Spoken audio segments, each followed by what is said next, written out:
net. On le voit ici dans ce calcul. Le T sur taux. Le T, c'est le temps où vous allez prendre l'échantillon, divisé par taux. Par exemple, si vous prenez à 3 taux, on l'a déjà vu, c'est 5% d'erreur. Ce qu'on appelle le temps de réponse T95. Si vous voulez faire une erreur de 1%, il faut acquérir après 4,6 taux. Si vous voulez faire 0,1%, 0,1, ça c'est 1 pour 1000, 0,1%, c'est T99,9, c'est après pratiquement 7 taux.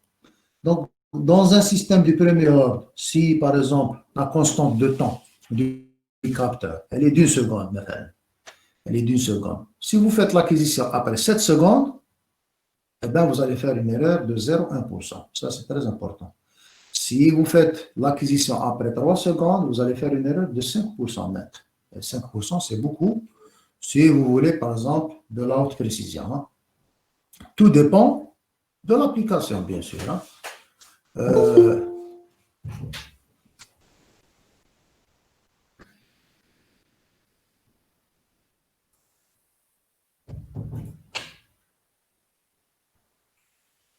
Voilà.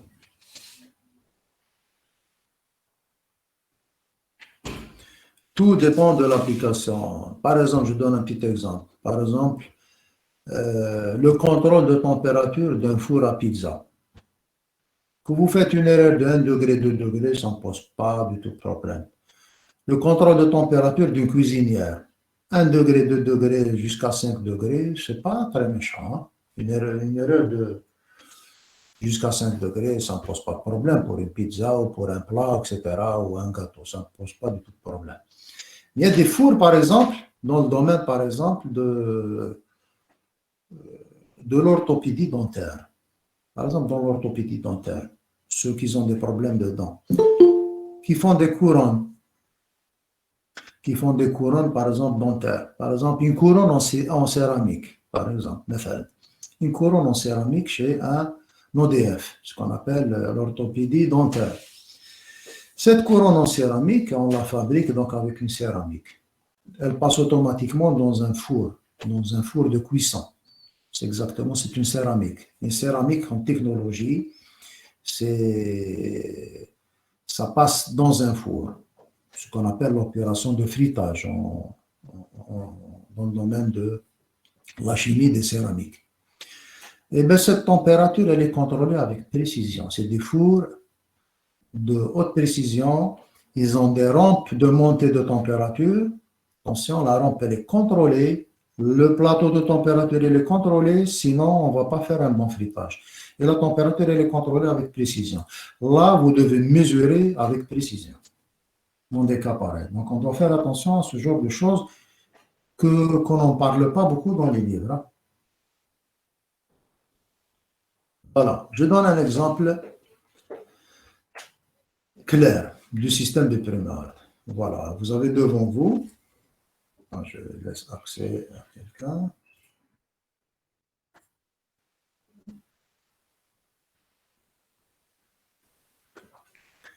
Voilà. Un premier exemple, on veut étudier par exemple la réponse, on veut voir la réponse théorique hein, d'un capteur de température. Le capteur de température, c'est, par exemple, je prends un thermocouple. Pourquoi un thermocouple? Par exemple, dans un four, par exemple, le thermocouple peut supporter jusqu'à une température même supérieure à 1000 degrés. Hein. Donc, c'est pour cela que le thermocouple est utilisé énormément dans les fours. Parce qu'une thermistance, ce que vous avez fait en TP, une thermistance, c'est un capteur qui ne peut pas dépasser, pour certaines thermistances particulières, 300 degrés. Hein. Ça ne dépasse jamais 300 degrés. Généralement, les thermistances grand public, c'est moins 50, 150 degrés, pas plus. Certaines thermistances peuvent atteindre 300 degrés. Par contre, le thermocouple peut atteindre 1000, 1200, voire plus. Pour certains types de thermocouple, il y a plusieurs types. Il y a certains types de thermocouple, par exemple le type G, mousse J, G comme Gérard, donc G, ils peuvent atteindre une température, par exemple, de 1800 degrés. Et donc, c'est pour cela qu'ils sont utilisés dans le domaine de la cuisson, des fours industriels, etc., le thermocouple et les mètres. À bord.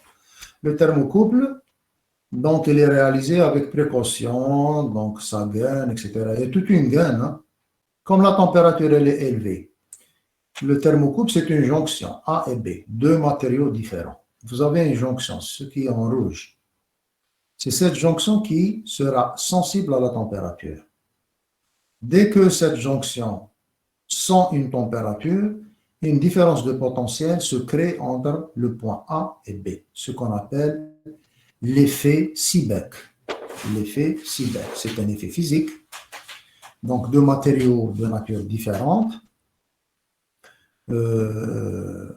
sur leur jonction, soumise à une certaine température TC, T capteur, ils vont générer une tension. Cette tension, c'est une fonction de la température.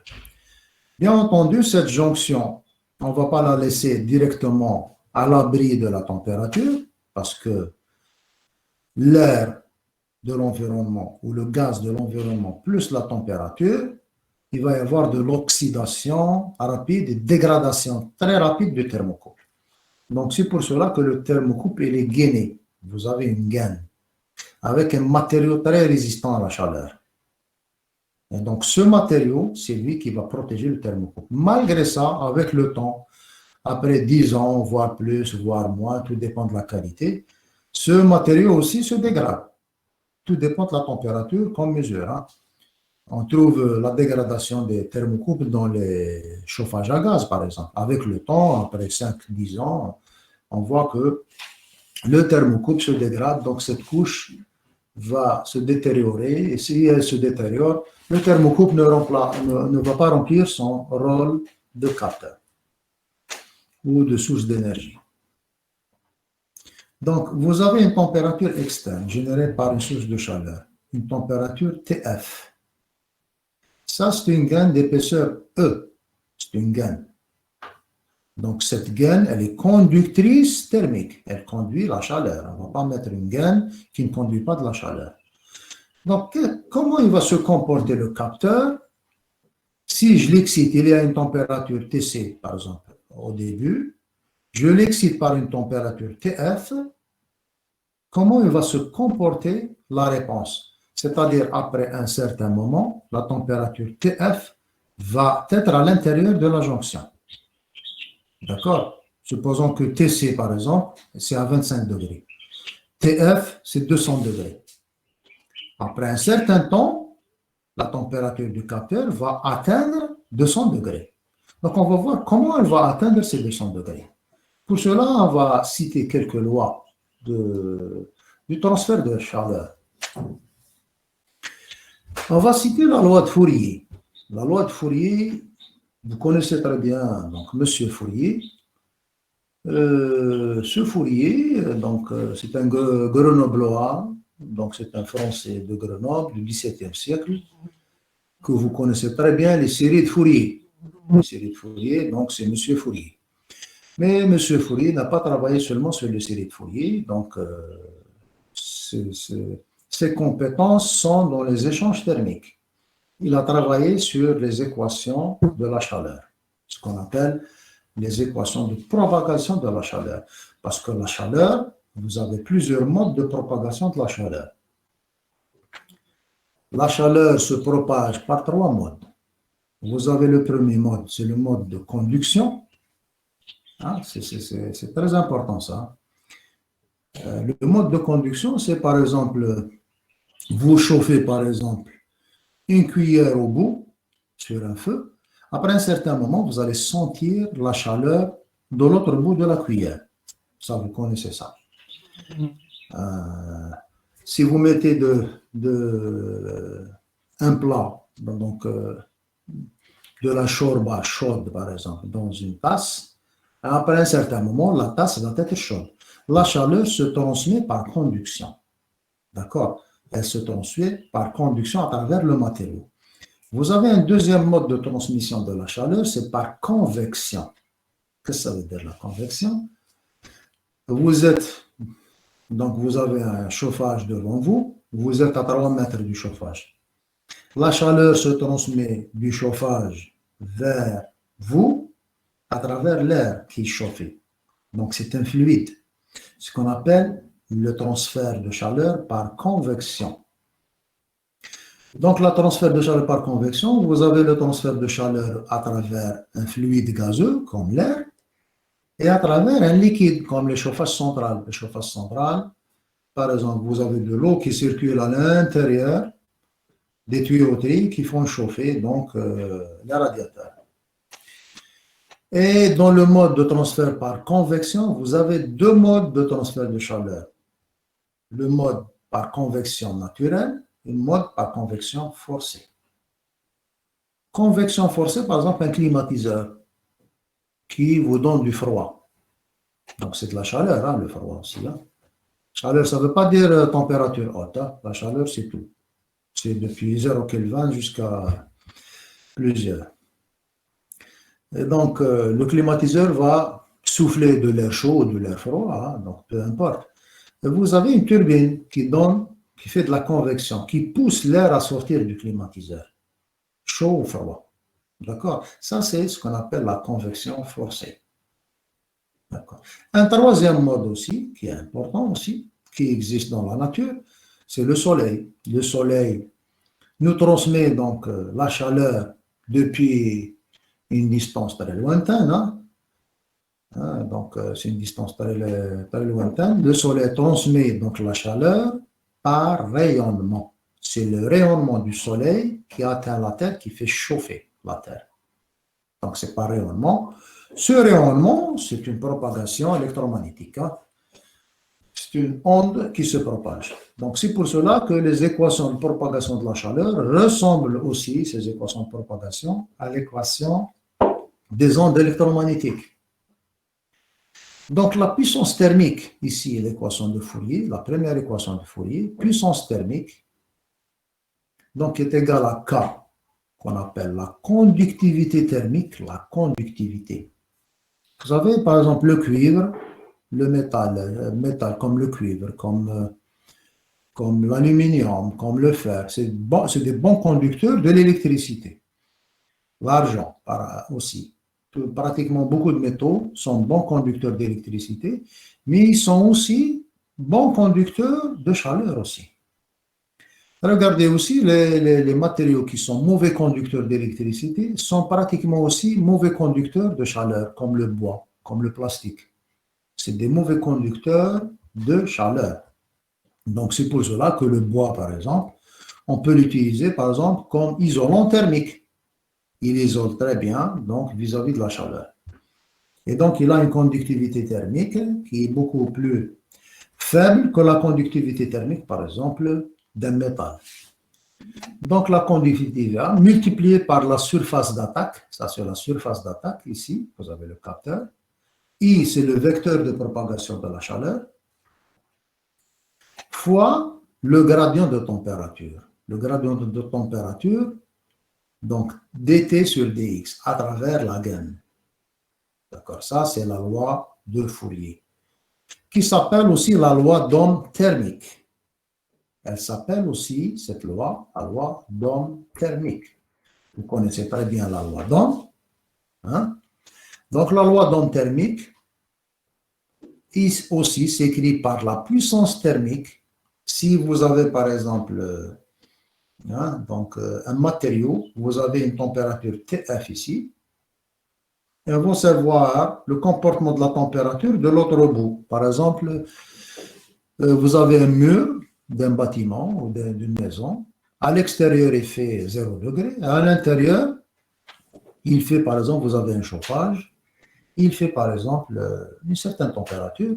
On va voir les échanges. On peut comprendre les échanges thermiques à travers le mur. Donc, si le mur il est conducteur thermique, ce n'est pas bon. Donc, vous aurez de la déperdition thermique vers l'extérieur. D'accord? Et donc, c'est pour cela on doit construire, surtout dans les pays froids, donc des cloisons qui ne sont pas bons conducteurs thermiques. Et c'est pour cela que on peut mettre, par exemple, dans les pays froids, on commence à le faire en Algérie, ce qu'on appelle le double vitrage. dans les fenêtres, on fait le double vitrage pour deux raisons principales. La première raison, c'est pour limiter les échanges thermiques. La deuxième raison, c'est à cause du son. Donc, on peut limiter la propagation des sons de l'extérieur de l'intérieur vers l'extérieur ou vice-versa. Donc, si vous avez cette gaine, vous avez de la chaleur, un flux de chaleur, un flux thermique, une température TF, la section, elle est A. Donc, la loi d'Ohm thermique nous dit que cette puissance thermique est égale à la conductance thermique de la gaine multipliée par le gradient TF moins TC. C'est comme la loi d'Ohm, hein, la différence de potentiel, etc., est égale à la résistance. La différence de potentiel, c'est la conductance multipliée par le courant. D'accord? Donc, la différence de température, c'est la différence de potentiel. La conductance, c'est la conductance du matériau, conductance thermique. Et la puissance thermique, c'est l'équivalent donc, du courant électrique. Voilà donc cette loi d'Ohm thermique. Donc, on a une première loi. Une deuxième loi qui concerne la capacité thermique massique. Donc, on considère que la jonction du thermocouple comme une très petite masse M. C'est une masse, donc la jonction, on a dit que c'est une jonction. C'est une très petite masse M de matériaux de capacité thermique massique C. Qu'est-ce que ça veut dire la capacité thermique massique C? Elle représente la quantité d'énergie. La quantité d'énergie, donc c'est la capacité thermique. Le transfert thermique, c'est un domaine de la mécanique. Mais attention, c'est dommage, on a parlé de ça, que les échanges thermiques ne sont pas étudiés en génie électrique. Par exemple, en instrumentation ou en électronique d'une manière générale, ou en électrotechnique. Parce que l'électronique, vous avez de plus en plus des composants qui chauffent. Des composants de puissance, des moteurs, des résistances, donc vous avez de la chaleur. Même dans les ordinateurs, on a de la chaleur. De plus en plus, les processeurs dégagent de la chaleur. Donc, ces échanges thermiques, on doit les étudier. Vous prenez n'importe quel circuit électronique de puissance, vous avez des radiateurs. Vous avez des radiateurs en aluminium et vous avez, donc, c'est par conduction, donc un transistor qui chauffe, je mets un radiateur. Ce transistor qui chauffe, si je mets un radiateur, c'est pour augmenter donc, les échanges thermiques avec l'extérieur. Mais si vraiment l'électronique chauffe beaucoup plus, on met des ventilateurs.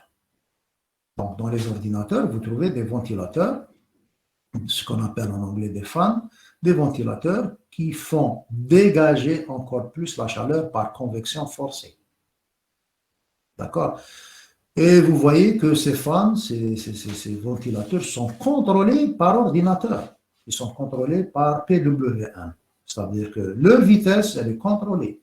Vous voyez dans l'ordinateur, la vitesse du ventilateur, elle est variable. Si vous chauffez trop la carte graphique, il commence à tourner encore plus vite. Comment il sait qu'il tourne plus vite? Parce qu'il y a un capteur de température. Il y a un capteur de température qui mesure la température du composant électronique. Et il va dire, oui? Allô? Madame? Oui, oui, j'écoute.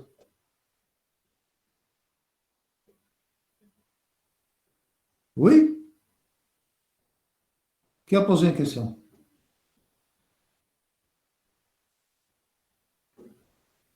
Vous entendez pas ou quoi? C'est quoi le problème? C'est normal, monsieur. Oui, qui a posé une question déjà? Quelqu'un a parlé maintenant. Je ne sais pas, لا تقفل المايك تاعو.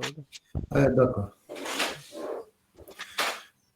Donc, j'étais avec la chaleur dégagée dans les ordinateurs. Donc la température, elle est mesurée et le processeur agit en conséquence pour le contrôle de la vitesse du ventilateur pour dégager de la chaleur. Parce qu'il ne faut pas que l'électronique chauffe. Et donc, c'est important, ce genre de transfert thermique, même en génie électrique. La majorité des problèmes de panne en génie électrique, d'une manière générale, quand je dis génie électrique, ce n'est pas l'électrotechnique, attention. Il y en a beaucoup qui comprennent, qui croient que génie électrique, ça veut dire c'est l'électrotechnique. Le génie électrique, tout ce qui concerne l'électricité et l'électronique. Tout ça, c'est du génie électrique. L'automatique, c'est du génie électrique. Les télécommunications au sens électronique, c'est du génie électrique. Tout, c'est du génie électrique. Du menvor anglo-saxon aussi. Hein. Moi, je me menvor le français. Parce que vous allez dans les pays anglo-saxons, l'électrotechnique n'existe plus, le mot électrotechnique. On parle de electrical engineering. Hein. Voilà, donc cette équation, cette deuxième équation, donc on peut trouver ça dans les livres de transfert de chaleur. Hein. Donc, transfert de chaleur. Donc, vous avez la première expression qui donne la puissance thermique. D'accord? Conductance thermique multipliée par le gradient TF moins TC. Et vous avez la puissance thermique qui dépend du temps. Je vais faire l'égalité de ces deux expressions. Voilà, donc la deuxième expression, la loi d'Ohm thermique et ici, celle de la capacité thermique massique. Je trouve une équation différentielle du premier ordre. Voilà. C'est une équation différentielle du premier ordre. Et vous savez très bien, une équation différentielle du premier ordre. Vous avez le taux ici. Hein, c'est équivalent, celle-ci ou celle-ci sont équivalentes. Je trouve d'une manière générale la constante de temps, le temps taux du système de mesure de température.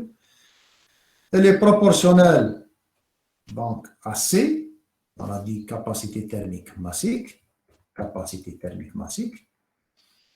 Elle est inversement proportionnelle à la conductance, conductivité thermique. Donc, plus la gaine conduit mieux la chaleur, plus le temps de réponse, il est rapide. Donc, dans la conception des capteurs de température, ces paramètres vont nous renseigner sur le temps de réponse. Comment, par exemple, réaliser un capteur de température rapide. Donc, pour qu'il soit rapide, je dois diminuer sa capacité thermique massique. D'accord? Capacité thermique massique. Je dois augmenter la conductivité thermique. J'utilise un matériau bon conducteur thermique. Je dois diminuer la masse M. La masse de la jonction. Donc, la jonction, il faut qu'elle soit la plus petite possible pour qu'il soit rapide. Et je dois diminuer la surface d'action de la chaleur. Donc, je diminue un peu les dimensions du capteur. Plus les dimensions du capteur diminuent, il va être plus rapide. E, c'est l'épaisseur de la gaine. Maintenant, la gaine, il y a un compromis. Hein. Donc, si on veut un capteur très robuste, l'épaisseur doit être assez grande pour qu'il soit non seulement robuste, mais aussi fiable. Fiable, ça veut dire fiable. La fiabilité d'un capteur ou d'un système d'une manière générale, c'est qu'il va remplir sa fonction pendant longtemps, pendant un certain temps adéquat. Hein? Si on veut mettre un capteur dans l'industrie, un capteur de température, dans un environnement agressif où la température est autour de 1000 degrés, hein? Il faut que la fiabilité soit très grande. On ne va pas passer notre temps à changer les capteurs chaque 6 mois. D'accord? Donc, on a être faire la maintenance. C'est la maintenance. Pour avoir un système fiable, il faut des capteurs robustes et fiables. Et là, c'est un problème de technologie du capteur, hein, les matériaux utilisés, etc. Donc, il y a des matériaux qui sont corrosifs, il y a des matériaux qui sont moins corrosifs. Et là, c'est un problème de prix, de qualité, etc. etc. C'est très, très important. Et on retrouve ça partout. Hein. On les retrouve énormément partout, ce genre de système. Voilà. Donc, ça, c'est un exemple typique des systèmes du premier ordre. Et j'ai donné un exemple que le capteur de température réagit à un échelon, donc avec une équation différentielle du premier ordre. Maintenant, on va voir les systèmes du second ordre.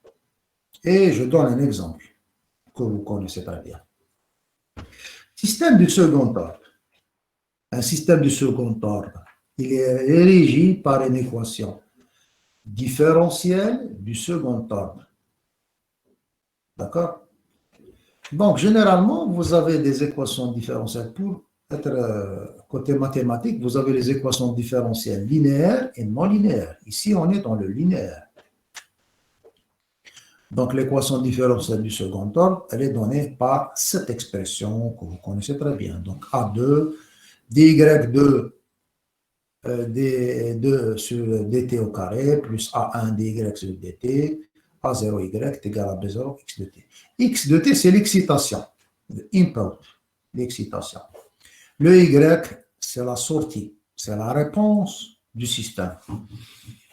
Je donne un exemple classique qui est régi par une équation du second degré. C'est l'accéléromètre. Donc, supposons que vous avez une masse sismique. Ça s'appelle la masse sismique, l'accéléromètre. Même dans les MEMS, ça s'appelle la masse sismique. Dans tous les accéléromètres, il y a une masse. Et cette masse, tout dépend du capteur. Elle est grande, elle est moins grande, tout dépend. Il y a plusieurs types de capteurs accéléromètres. Tout dépend de l'utilité.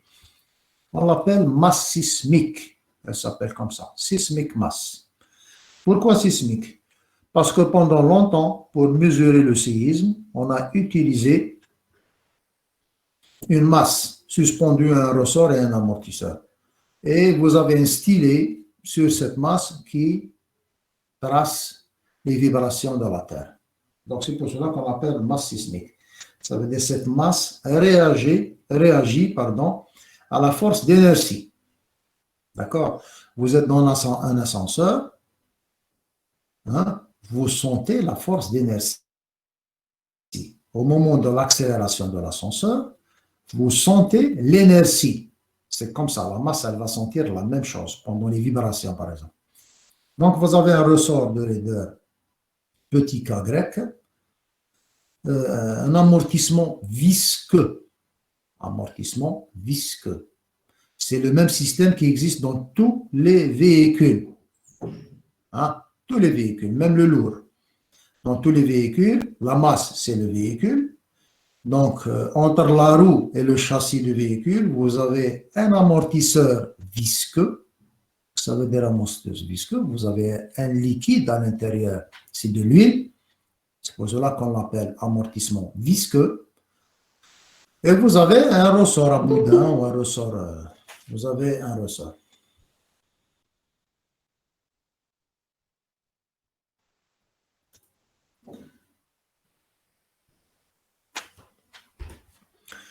Donc, force inertielle appliquée. Donc, supposons que dans cet exemple, vous avez le ressort, la masse. Supposons que tout le système il est sollicité par une accélération A, qui est l'entrée, x de t. A, c'est l'accélération. Dans ce sens-là. Si l'accélération dans ce sens, la masse va subir un déplacement y dans le sens inverse.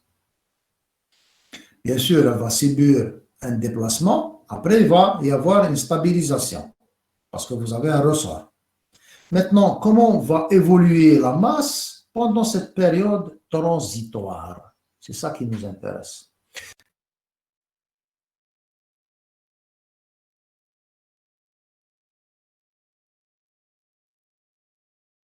Et l'accélération A d'excitation. Ça veut dire que tout ce système, il est embarqué, par exemple, dans un train, dans un avion, dans n'importe quoi, qui subit une accélération. D'accord? Dans un pont qui vibre, etc. Donc, est égal à MA. A, c'est l'accélération que je veux mesurer. Maintenant, cette équation, je peux encore la traiter. Je peux la rendre sous cette forme, en divisant par le coefficient, comment s'appelle, la raideur, pour le coefficient de raideur K, je trouve cette équation. C'est une équation canonique, très connue, et vous avez donc le K, le M sur petit k, vous avez la sensibilité, K, la sensibilité du système. Oméga 0, c'est la racine carrée de K sur 1, et Xi, c'est le coefficient d'amortissement. Alpha, c'est le facteur alpha, c'est le coefficient d'amortissement. Xi, c'est le facteur d'amortissement. Donc, on trouve ici l'équation différentielle du second ordre. Maintenant, la résolution de cette équation différentielle, on peut la résoudre. Bon, je donne directement les solutions qui nous intéressent.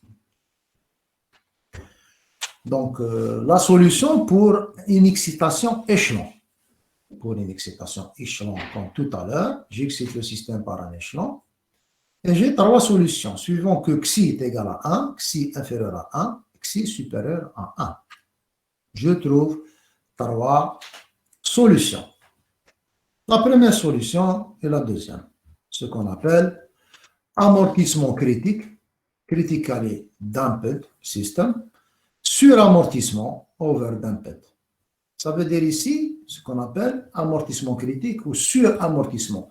Le système, il est bien amorti. Ça veut dire qu'il n'y a pas de vibration. On trouve ici dans la réponse, il n'y a pas de thermosinus, il n'y a pas de vibration. La réponse va en douceur comme fonction exponentielle. Suramortissement, c'est pareil. Vous n'avez que des exponentielles dans la réponse. Ça veut dire qu'il n'y a pas de vibration. Ça, c'est quand xi est supérieur à 1. Xi est égal à 1.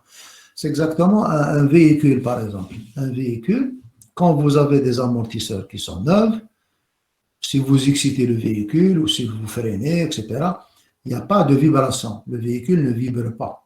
Le véhicule commence à vibrer, la roue commence à vibrer quand l'amortisseur est défaillant. Et les défaillants, ça veut dire que son xi devient très inférieur à 1. D'accord? Quand vous achetez un nouveau amortisseur, le xi est bien supérieur à 1. Il y a un bon amortissement. Parce que l'amortisseur dans un véhicule, il joue double rôle. C'est le confort, la suspension et le freinage. Si vous avez un mauvais amortisseur, vous aurez certainement un mauvais freinage, même si vous avez l'ABS le plus sophistiqué. Pour votre information. Le freinage dans un véhicule ne dépend pas seulement du système de freinage avec ABS. D'accord? Il dépend aussi de l'amortisseur. Parce que l'amortisseur, c'est une pièce maîtresse dans un véhicule, dans la sécurité du véhicule, qui permet l'adhérence des roues avec la chaussée. Donc, pour le cas underdamped, sous amortissement, c'est le cas, hein, donc vous avez plusieurs cas. Xi inférieur à 1, vous avez un terme en sinus. Ça veut dire que sur un graphe, vous avez la courbe bleue, underdamped. C'est sous amortissement. Ici, vous avez le xi, il est nettement inférieur à 1. On peut avoir des vibrations.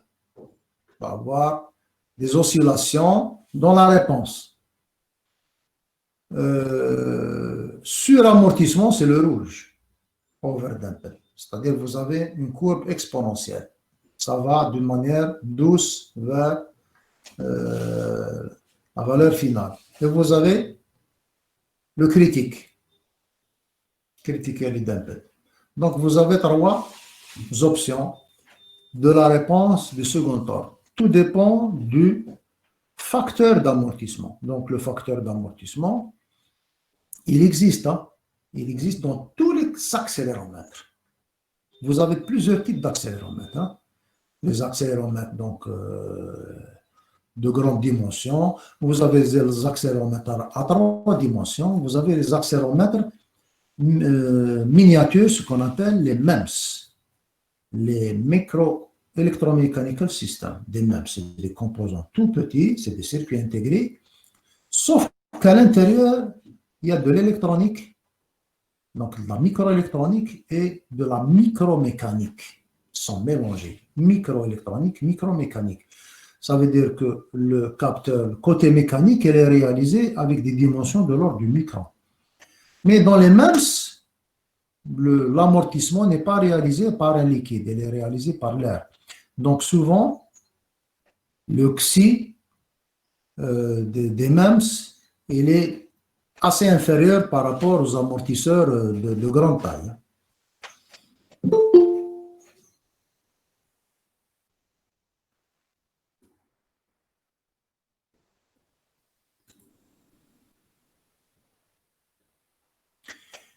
Voilà, je donne un exemple maintenant. Je donne un exemple d'un accéléromètre. Donc voilà, vous avez un type d'accéléromètre ici. Supposons que cet accéléromètre, vous avez la masse sismique, vous avez le ressort de Rader K, et vous avez l'amortisseur, donc visqueux. Cet amortisseur visqueux, bon, je l'ai dessiné comme ça, mais il peut être, on peut avoir par exemple une masse qui baigne dans de l'huile. Carrément, c'est la masse qui baigne dans de l'huile, il n'y a que deux ressorts. D'accord? Ça, c'est un problème technologique. Tout fabricant, chacun comment il fabrique son accéléromètre. D'accord? Donc ça, c'est le fabricant qui choisit l'option de l'accéléromètre, etc. De toute façon, la masse va vibrer sous l'effet d'une accélération. Quand elle vibre, je dois détecter le déplacement de la masse. C'est ça le plus important. Par exemple, dans cet exemple-là, très facile, je détecte le déplacement par un potentiomètre. Un potentiomètre qui est utilisé comme capteur de position. Parce que la masse se déplace sous l'effet de l'accélération. Je veux mesurer l'accélération. D'accord? Quand elle se déplace, il va y avoir un régime transitoire, après un régime établi. Après un certain moment, donc la masse va se déplacer ici. Elle était donc au milieu ici, avec 0, elle se déplace. D'accord? Il va y avoir un déplacement. Je mesure ce déplacement par un capteur de position et je transcode cette position en un signal électrique de sortie, Vp. Donc, je peux écrire par exemple Vp. Regardez, Vp est égal à Rx, la valeur de cette résistance, Rx, divisé par RL.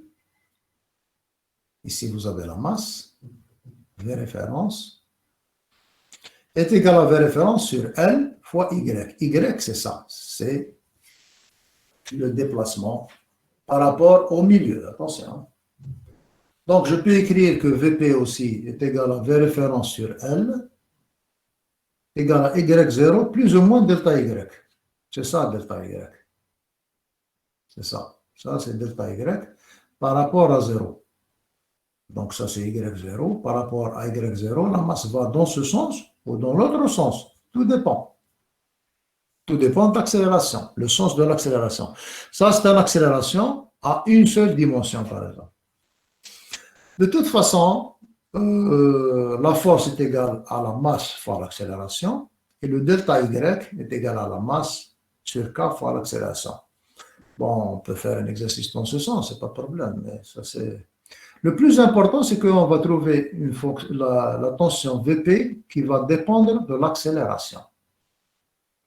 M, la masse, la tension de référence, L, ou la constante de Rader, V0, c'est des constantes. C'est des constantes.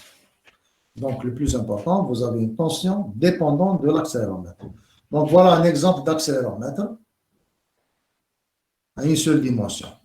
Mais vous avez des accéléromètres à 3 dimensions et la grande majorité des MEMS maintenant, ils sont à 3 dimensions. Ils sont utilisés dans beaucoup de domaines. Attention, le MEMS, le capteur MEMS, il a des limites. Hein. Attention. Par exemple, en navigation aérienne, on n'utilise pas de MEMS. Hein. En navigation aérienne, on n'utilise pas des MEMS.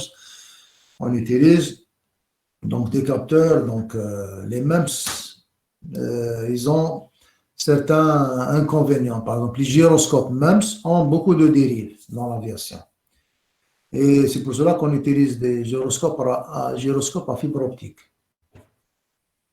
Les accéléromètres, par exemple, dans le domaine des véhicules, on utilise le MEMS. Dans les véhicules, par exemple, pour l'airbag, pour le déclenchement de l'airbag, on utilise un accéléromètre. Généralement, cet accéléromètre, il est connu. Il est dans beaucoup de véhicules. Dans beaucoup de véhicules. Bon, je parle des véhicules européens, généralement, ils sont équipés d'accéléromètres Bosch, fabriqués par Bosch. Comme Bosch, c'est un équipementier donc, connu mondialement dans le domaine de l'électricité. Et donc, ils fabriquent ce genre de capteur d'accélération pour véhicules. Bon, j'espère que vous pouvez voir cette vidéo. Je ne sais pas. Je vous donne un exemple. Donc, je termine avec cette vidéo. Je ne sais pas si elle marche.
Est-ce que vous avez pu voir cette vidéo ou non? Oui, monsieur. Vous l'avez vu complètement? Vous l'avez voyé bien? Oui. D'accord. Donc, cette vidéo, qu'est-ce qu'elle montre? Elle montre un choc, ce qu'on appelle un test de crash d'une Golf 7 sur un mur, donc à une vitesse de 64 km par heure hein, seulement. Ce n'est pas 120 km à l'heure, c'est 64 km à l'heure. Vous êtes en train de voir, j'espère que vous avez bien vu cette vidéo, vous voyez les dégâts qu'elle a créés dans le véhicule à 64 km à l'heure. Donc, vous avez vu un mannequin à l'intérieur. On met un mannequin dans les tests. C'est un mannequin qui est équipé de plusieurs capteurs pour comprendre le mécanisme des accidents. Ça, il se fait énormément dans le domaine de la recherche et aussi avec les industriels de véhicules, entre autres les grands industriels. Hein, parce que vous avez beaucoup de sacrifices, beaucoup de budget à mettre pour comprendre tous ces aspects. Ça coûte excessivement cher, ces essais. Et donc, juste pour rappel, pour mettre dans votre tête, que les tests de crash se font à des vitesses inférieures à 64 km à l'heure. On ne fait jamais dans l'industrie des tests de crash à 100 km à l'heure, ni à 120, ni à 140. Ça ne se fait pas.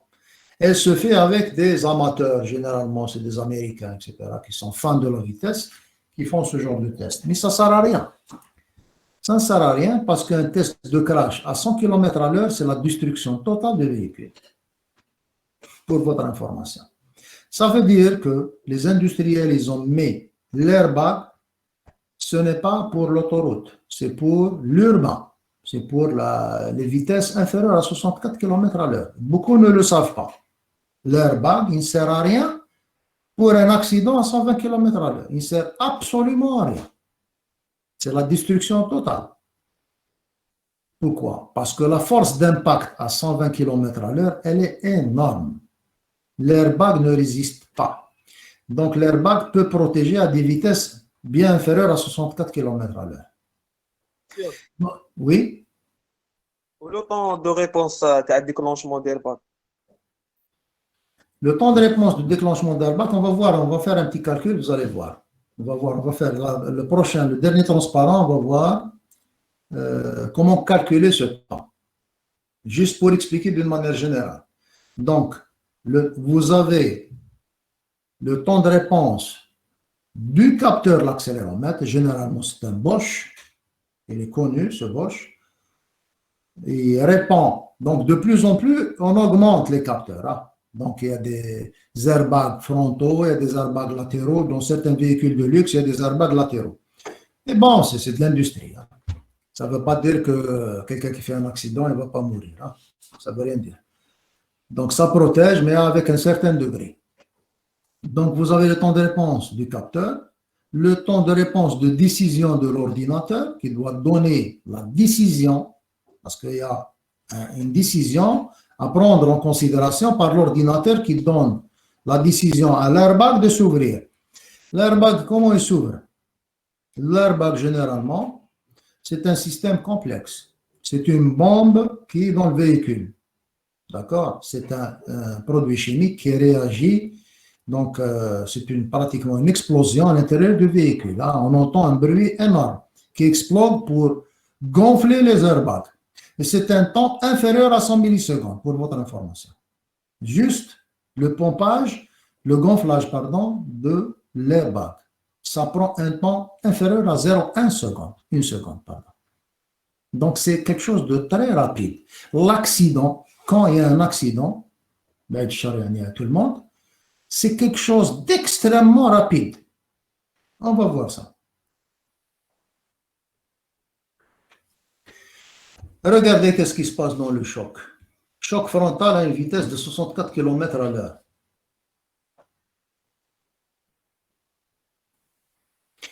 Vous avez la vitesse de 64 km. Le véhicule arrive, il heurte un point d'impact. Peu importe ce point d'impact. Hein. Donc, je parle d'un crash frontal. Hein. Attention, donc il y a plusieurs types d'accidents. Le phénomène d'accident, il est très, très complexe. Hein. Il y a des chercheurs qui travaillent dessus. Hein. Et on ne trouve pas de documentation en français là-dessus. Hein. Il est beaucoup plus en anglais. Donc, un choc frontal, crash, provoque une décélération brutale qui, à partir d'une certaine valeur, l'airbag est déclenché rapidement en un temps qui devrait être inférieur à 100 millisecondes. C'est-à-dire qui va décider de déclenchement. Donc, il y a un accéléromètre quelque part dans le véhicule, signal d'accélération issu du capteur. D'accord? Le capteur, c'est le même, on a dit que c'est Bosch.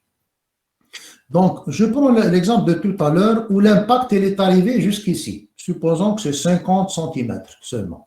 Je ne dirais pas 1 mètre, normalement c'est plus. Je dirais 50 cm. Ça veut dire que le choc, le véhicule, qu'est-ce que ça veut dire? Quand il arrive au point d'impact, il va encore marcher, par exemple, 50 cm, il s'arrête.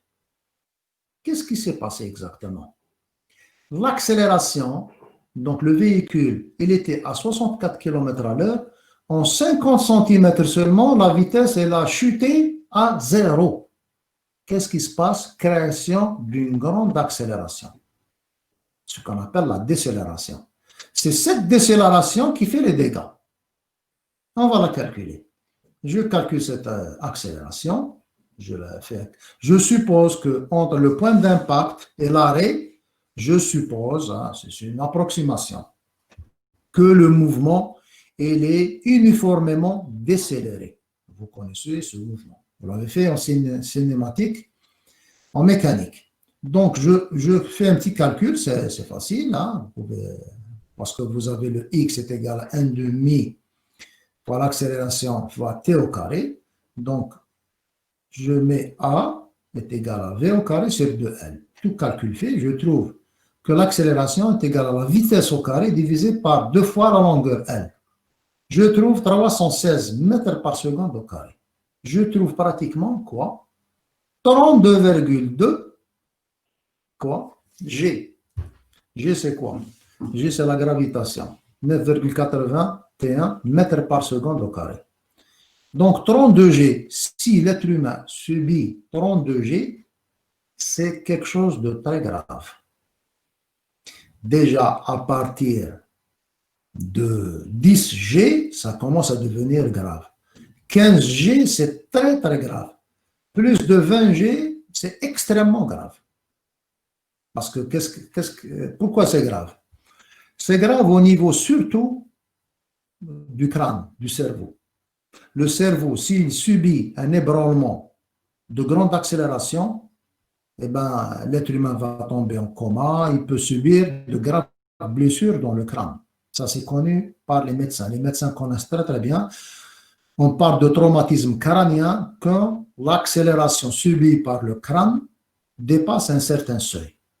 Et 32,2 G, c'est quelque chose de très, très, très grave. Vous voyez, c'est une vitesse de 64 km à l'heure seulement. Je peux calculer aussi le temps de l'arrêt du véhicule. Entre l'impact et l'arrêt, je peux le calculer facilement. Et je trouve que delta T crash est égal à 56 millisecondes. Ça veut dire au moment de l'impact et l'arrêt du véhicule, l'accident classe. Il est mettre l'insan, mettre le tkasser, etc. C'est un temps de 50 millisecondes. Haja très rapide. Quelque chose de très rapide. C'est-à-dire au moment de l'impact et l'arrêt du véhicule.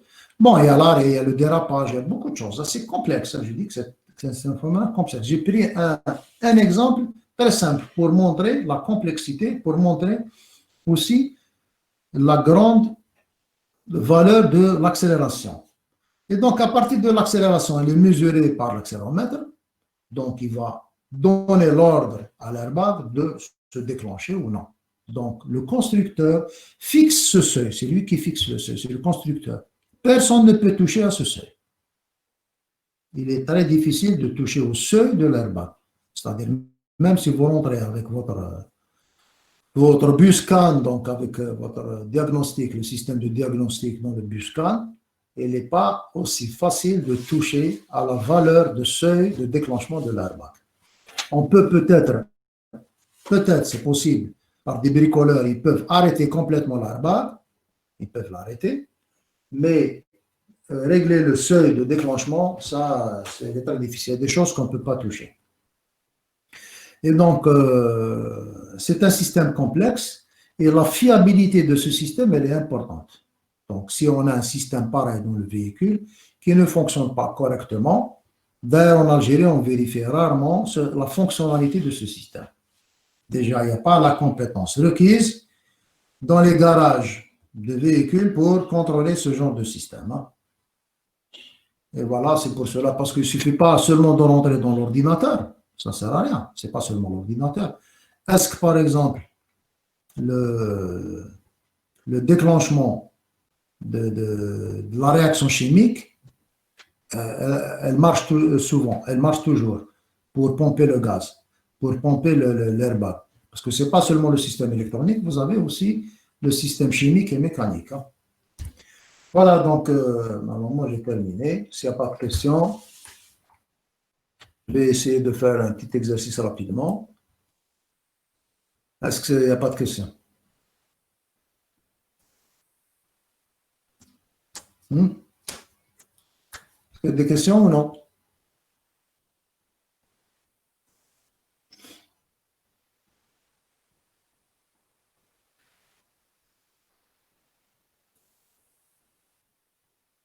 D'accord, donc vous restez connectés. Je vais me mettre sur donc la tablette pour l'exercice. Donc, on va résoudre un exercice. Voilà, donc à peu près 5 minutes. Et on va commencer le TD.